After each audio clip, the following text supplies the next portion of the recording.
Welcome back to Car Trouble.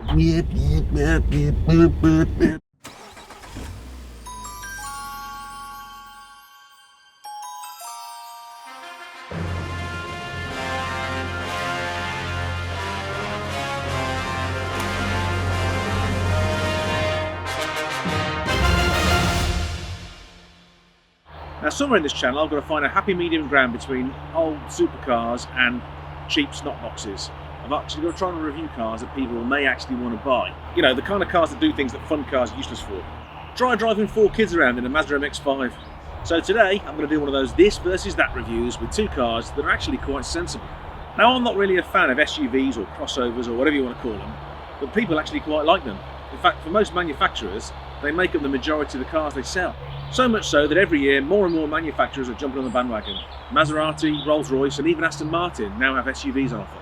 Now, like I said, I'm not a huge fan of SUVs for everyday use. I don't think they're any more practical in the States, and they're not particularly good off-roaders, like say a Land Rover Defender. They just kind of do most things all right. But the opposing argument is, they're great for carting kids around. You can fill them up with things to take the tip.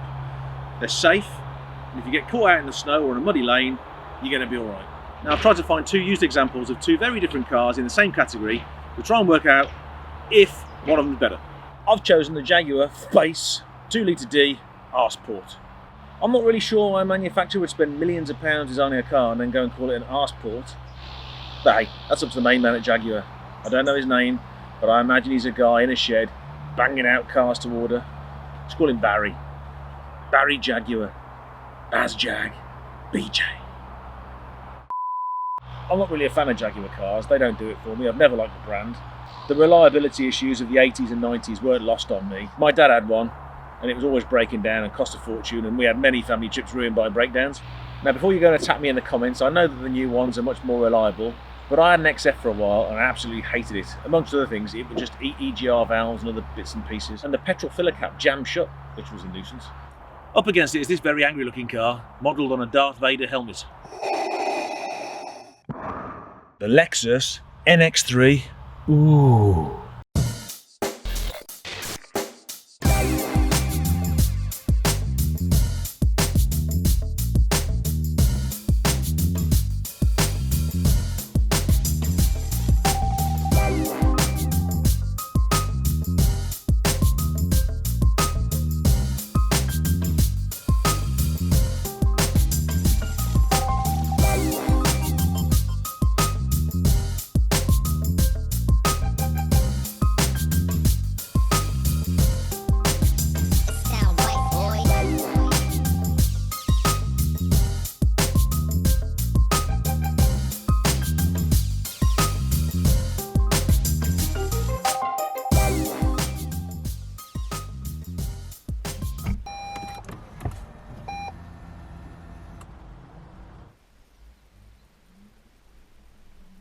Now, I'm a fan of Lexus. I like the brand, I like the high build quality, I like the reliability, I like not being stuck on the side of the road with other drivers flipping me the bird. Now, this Lexus has got a 2.5 litre petrol engine and a couple of electric motors, and combined they give 194 horsepowers. The Jaguar, with its diesel engine, 180 horsepowers. But the Arse-Port definitely feels quicker than the NX3. Ooh. Now, this power is transmitted through a CVT gearbox. For those of you who don't know, CVT gearbox stands for continuously variable transmission, which means there aren't any gears. You just press the accelerator, it holds a monotonous engine note until the speedometer catches up with it, like this.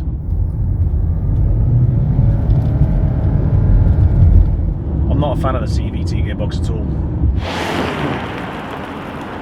Now, the Lexus is very, very comfortable. I quite like the way it drives around town at slow speeds. It just kind of wafts along, mixture of quiet and low hum from the engine. It's very relaxed. The problem with the Lexus comes when you try and give it some beans and it holds that high engine note, but not a lot happens. It's quite slow. It tops out at 112 miles an hour. Now, 0 to 60 comes around apparently in 9.4 seconds, which, although isn't fast, it feels a little bit slower than that. It's a bit of a nose on the motorway.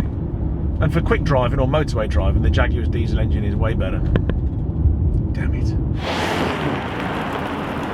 Now, I know these cars have been reviewed a lot in the past when they came out, so this is more of a used review, but there's one annoying quirk I really have to point out.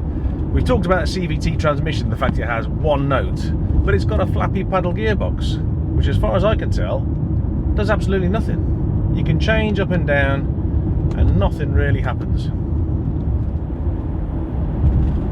It's like the Fisher Price My First Toy Car steering wheel set. Just make your own noises.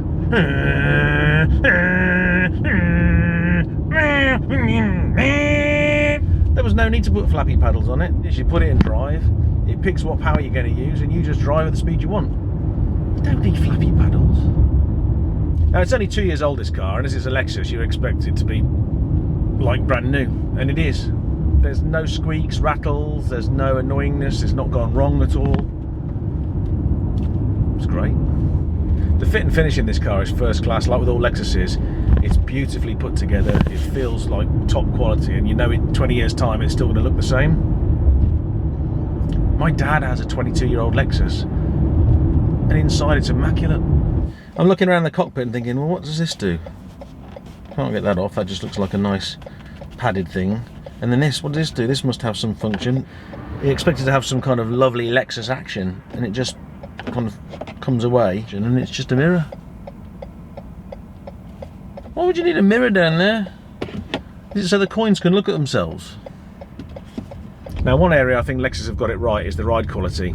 It was criticised for being a little bit firm, but I think it's just spot on. It irons out all the little creases and bumps in the road. I could just have a little sleep there. So as these are technically sports utility off-roader things, we decided to take them off-road a little bit.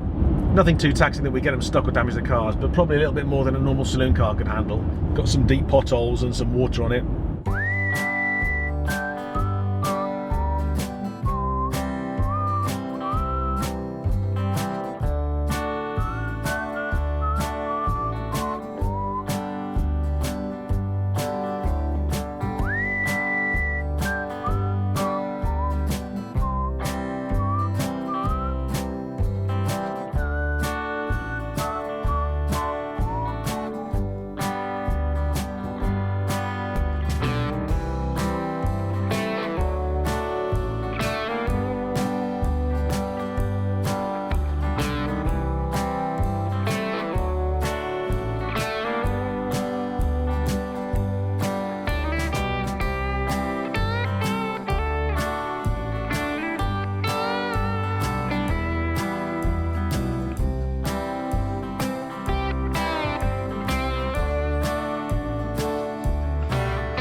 Both cars cope really well. The only criticism of this one is the ground clearance wasn't as good as the Jaguars.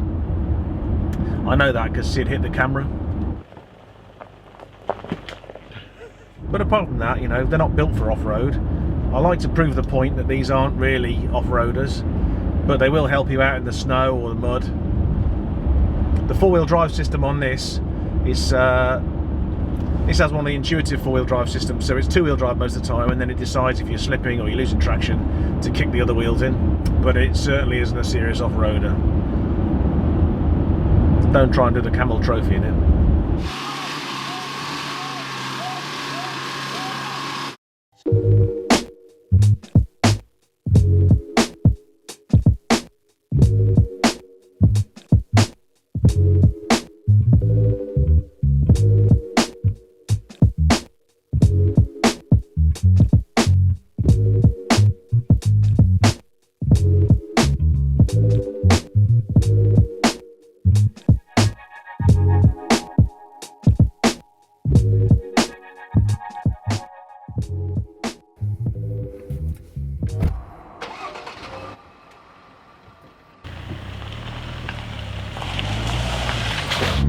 So I've parked my bottom in the arse port.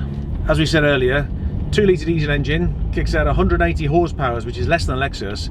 And although it doesn't feel quick, it does feel quicker than the Lexus. The power goes through an 8-speed automatic gearbox. And it feels alright, but surely 8 is too many. Imagine an 8-speed manual just be... Doesn't have a gear stick. It has a twisty, roundy gear selector knob that sinks down into the car.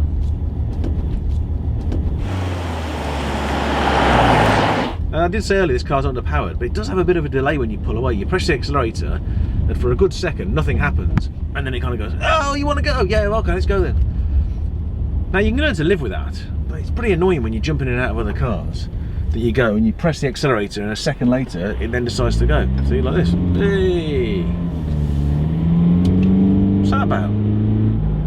It's almost like you press the accelerator and it goes, are you sure? Are you sure you want to go? Yeah, I do want to go because I'm on a roundabout and there's a truck coming. Okay, come on, let's go then. I'll do it now. Ready from the standstill. Press the accelerator now. Okay, here we go. Weird. But, you know, in its defence, when you're driving around the motorway, it's got more power than the Lexus, it feels. You know, overtaking feels a lot safer. And it's got a flappy paddle gearbox that does stuff. It changes gear. You don't even have to make your own sound effects.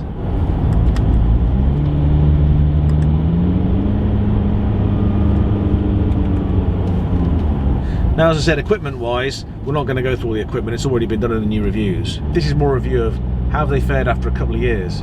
But again, like with the Lexus, and I'm surprised by this being a Jaguar, this one's just coming up to 3 years old, and there's no squeaks or rattles. It still feels tight and everything.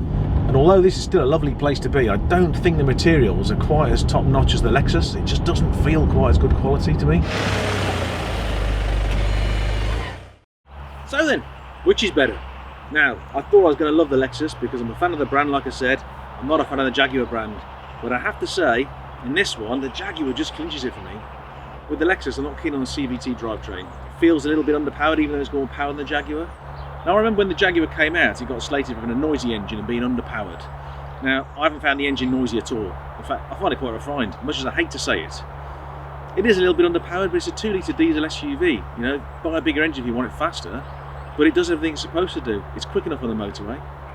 It accelerates fine. It's not fast, but it's fast enough. So which one would I buy?